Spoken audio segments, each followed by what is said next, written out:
G'day guys, we are back. Today's video we're going to go through our progressions we use for everyone that walks through the door at Iron Tribe.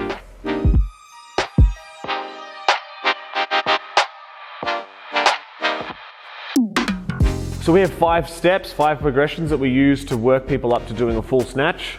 We want to learn the grip and the width and behind the neck press in one section.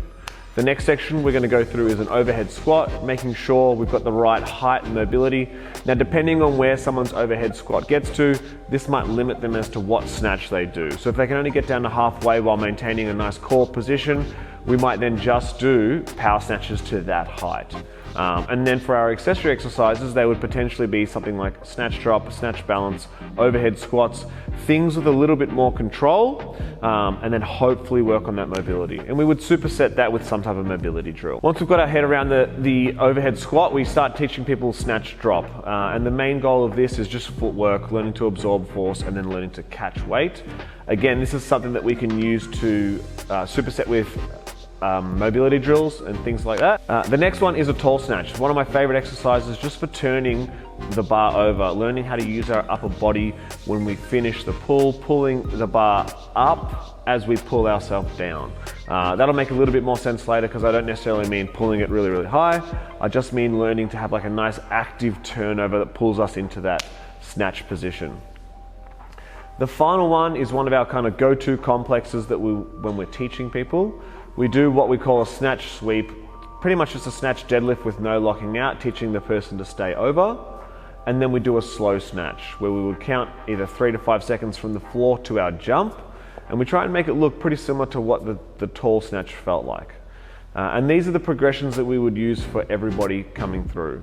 Now, these progressions help us with the mobility, they help us with timing, and they help us with strengthening positions as well. So they can be used on their own, or they can be used in a superset with mobility drills that are specific for the person's issues. So if someone has, average squat, but they've got great upper body mobility, you might partner it with some form of activation exercise or stretching exercise, depending on what the person needs to help get into that position.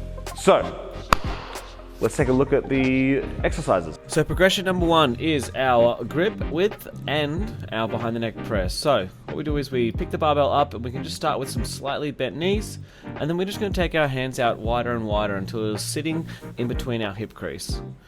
So we want to have our shoulders nice and long with our back tight. We don't want to be pulling our shoulder blades so far back that they kind of lift up a little bit. We just want to keep them tight so the bar is sitting against our hips.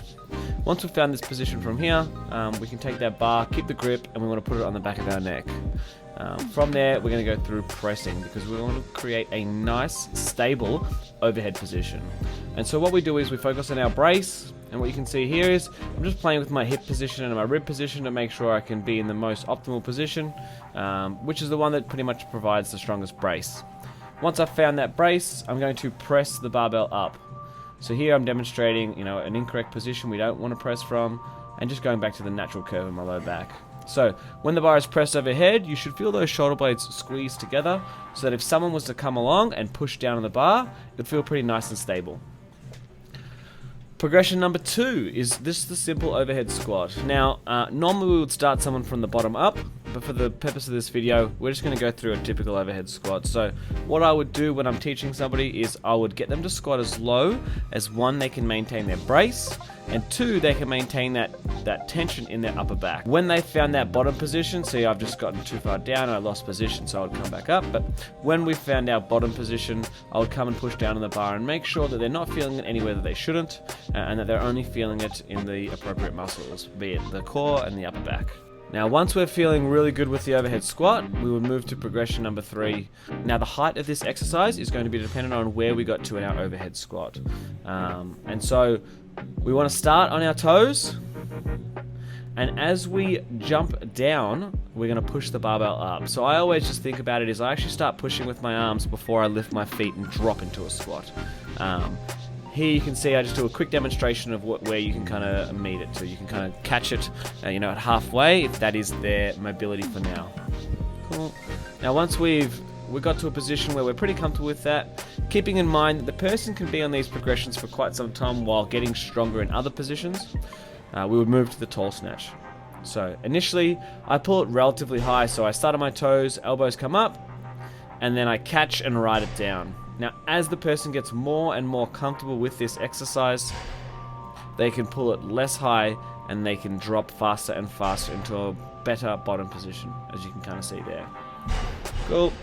Next progression is our snatch sweep or snatch deadlift, where we don't want to lock out our hips or our knees. We're just trying to learn to stay over the barbell, plus a slow snatch. So what we would do is, we would start in the set position from the floor, and we would push our legs straight down to the ground and then get into that power position. All I'm looking for when I'm in that power position is for our knees to be in line with our toes and shoulders to be ever so slightly over the barbell. Cool. I would hold that position for a split second, and then I would count 1, 2, 3, and then I would do my snatch. Our goal is to have those elbows continuing to come up after we've hit full extension, while our hips drop straight down into the squat. And those are our progressions, guys. Those are our snatch progressions, guys. So thank you so much for watching. There's nothing necessarily magic about them. Doing them over and over again and then reassessing is what's going to get you to where you need to be.